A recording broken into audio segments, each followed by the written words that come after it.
C'est le jour 21 du Shortober et comme prévu, j'ai un ami qui est descendu me voir jusque Blois pour qu'on puisse travailler tous les deux ensemble sur nos projets. Directement, on a décidé de se fixer des objectifs et de foutre tout ça dans une to-do list. Ça a l'air de rien dit comme ça, mais il y a un petit côté complétionniste qui fait bien plaisir et ça aide à garder la motivation tout le long de la semaine. Juste après ça, j'enchaîne sur un call avec mes associés à propos de notre SCI. C'est la fin de la première année d'exercice comptable et même si on n'a pas pu acheter de biens à cause d'un problème que je détaille plus en longueur sur ma chaîne YouTube, on est quand même tenu par la loi de réaliser un bilan comptable et je ressors de cet appel avec un PV d'AG à rédiger pour le prochain meeting. Maintenant que les trucs vraiment urgents sont réglés, cette première journée va surtout me servir à préparer la semaine. J'organise donc le bureau pour qu'on puisse travailler à deux dessus et vu la taille de la pièce, c'est un sacré défi. Le temps que je fasse tout ça, il est déjà 18h passé et c'est l'heure pour nous d'aller s'entraîner et pas n'importe où. On part avec toute la délégation de PK Block pour aller voir les copains de chez Upside à Tours. Upside, c'est une salle d'escalade et de parcours super bien équipée. On avait participé à la journée d'ouverture avec un de mes meilleurs potes quand on avait notre assaut de parcours et ça fait toujours plaisir de revenir s'entraîner dans un endroit aussi sympathique. La salle vient d'accueillir une compétition donc les ouvertures sont toutes fraîches et hyper intéressantes comme le paddle sur lequel tu me vois galérer depuis maintenant 2 minutes.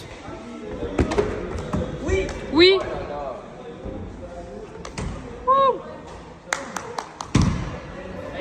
Les blocs sont vraiment super intéressants et l'ouvreur a même profité de notre venue pour visser un nouveau set de prise flambant neuf. Bon après c'était dans un bloc niveau 6 donc j'ai trop galéré à le faire. En dehors de ça, la séance était vraiment super chouette, ça faisait vraiment plaisir de se déplacer à plusieurs grimpeurs pour aller tous voir les blocs d'une compétition, comme ce magnifique petit bloc orange qui m'a un petit peu laissé perplexe la première fois que j'ai mis les doigts dessus. Allez, Ouais. tu peux encore louper. Let's go. Super. N'importe quoi. Ah, et Coco est complètement mort au passage. Après, avec toute la route qui s'est bouffée aujourd'hui, je veux bien le croire. Ma spécialité en escalade, c'est le dynamique. Et j'ai trouvé un bloc qui me paraissait un peu trop dur, mais coach Kevin qui sort à peine d'une entorse est venu me montrer que non, ta gueule, c'était faisable.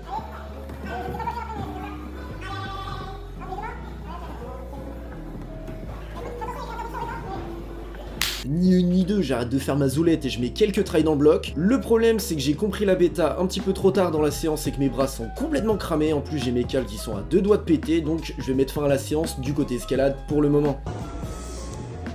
Je décide naturellement de me finir dans la partie parcours, j'ai pu recroiser quelques potes que j'ai pas vu depuis longtemps, puis là il s'est passé quelque chose. Il s'est passé que j'ai calé le meilleur beat-twist de ma carrière, donc je me prends une pression de la part de mes potes pour swing. Don't be a petite salope. Et là, je sais pas ce qui se passe. Peut-être que je suis fatigué, peut-être que j'intellectualise trop le mouvement, parce que oui, le premier essai, en fait, je ne savais pas que j'allais swing, donc j'ai fait le meilleur beat twist, mais là, maintenant, j'arrive plus, je suis de plus en plus bas, et bon, c'est la fin de séance. Abonne-toi, si c'est pas déjà fait, je te dis à demain pour la suite de la semaine.